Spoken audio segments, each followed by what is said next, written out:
manusia berbudi luhur, tahu benar dan salah, adalah salah satu konsep persaudaraan Setia Hati Trate. Setia Hati Trate tidak mengajarkan bagaimana cara melancarkan pukulan jarak jauh, juga tidak mengajarkan bagaimana memecahkan benda-benda keras. Namun perguruan ini mendidik bagaimana melakukan pukulan yang tepat pada sasarannya, tetapi mengandung seni dan teknik yang tinggi.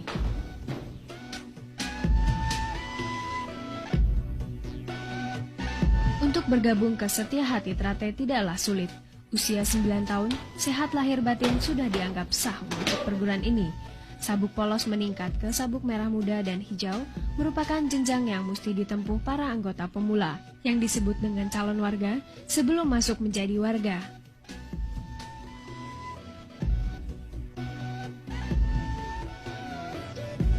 Materi latihan berupa paket senam yang terdiri dari 90 jurus.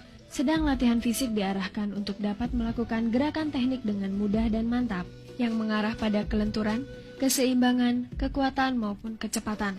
Dengan unsur pendukung latihan pembentuk daya tahan otot dan stamina. Latihan fisik merupakan bagian dari tahapan latihan untuk dapat mencapai prestasi yang baik.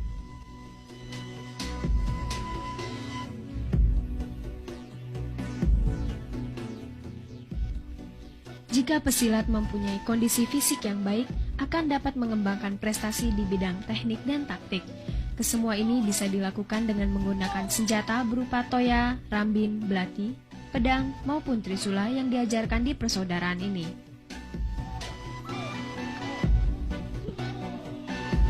Melalui masa latihan selama 6 bulan untuk tiap sabuk, calon warga ini telah melampaui sabuk hijau akan berakhir di tingkatan sabuk putih.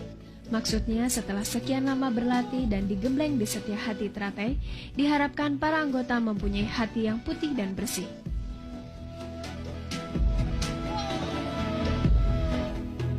Ujian atau dikenal dengan istilah pendadaran, mengesahkan menjadi warga, dilakukan melalui hiking dari daerah Kresek menuju Padepokan yang berjarak sejauh 15 km, dan selalu dilakukan setiap tanggal 1 Suro. Setelah melampaui masa ujian, barulah para calon warga dianggap sah menjadi warga yang ditandai dengan upacara ritual.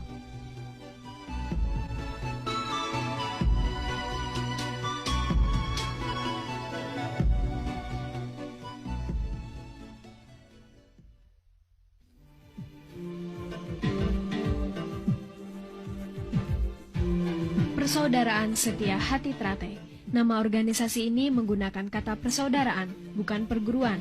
Ini melambangkan bahwa hubungan batin atau jalinan kasih antar sesama warga yang tergabung di dalamnya adalah layaknya hubungan persaudaraan antar manusia dengan manusia berasal dari satu kandungan.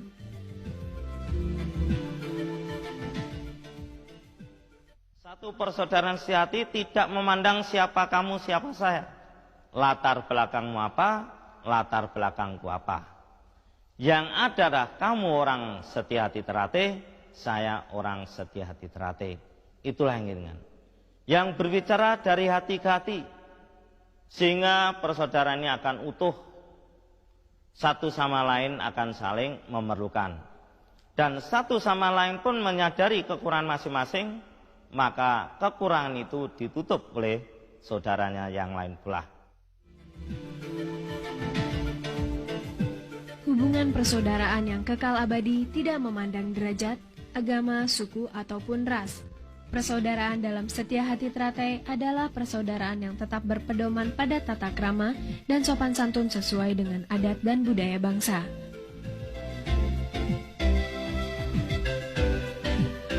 Korelasinya adalah bahwa di dalam tubuh Setia Hati Trate tidak terdapat hubungan antara guru dengan murid. Yang ada hanyalah hubungan antara saudara dengan saudara, di mana saudara yang lebih muda menghargai saudara yang tua. Begitu sebaliknya, saudara tua harus menyayangi saudara yang lebih muda.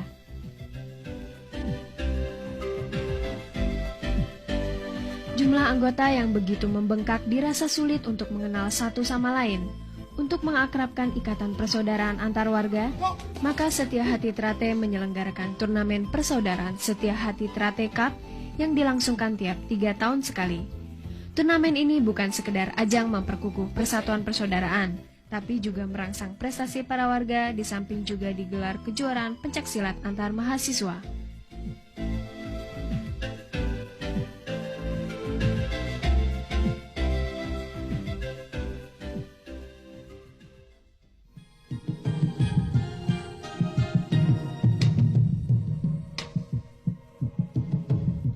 Dari sekian banyak atlet-atlet berprestasi di perguruan ini adalah Sutrisno. Pemuda kelahiran Magetan 25 Agustus 29 tahun yang lalu mulai mengukir prestasi pada tahun 1989 di tingkat DKI.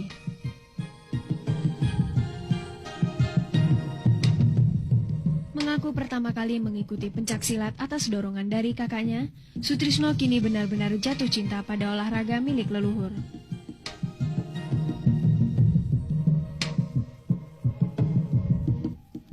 Pemuda yang baru saja mengakhiri masa lajangnya menjelang PON 14 lalu, kini menjadi salah satu andalan tim pencaksilat Indonesia di berbagai event. Namun, bagaimanakah pandangan Sutrisno terhadap perguruan yang telah membesarkannya?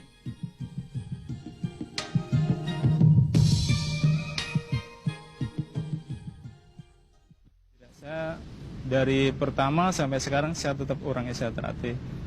Karena saya dari kecil saya ingin jadi seperti pendekar-pendekar Esa Terate yang mendahului saya, karena dia punya prestasi sangat bagus sekali dan sangat terpuji untuk bermasyarakat, khususnya di Madiun. Di seluruh Madiun itu hampir semuanya, dari masyarakat, dari lurah, dari camat, dari bupati, semua tuh hampir semua Esa Terate. Karena mungkin Esa Terate ya karena bagus menurut saya.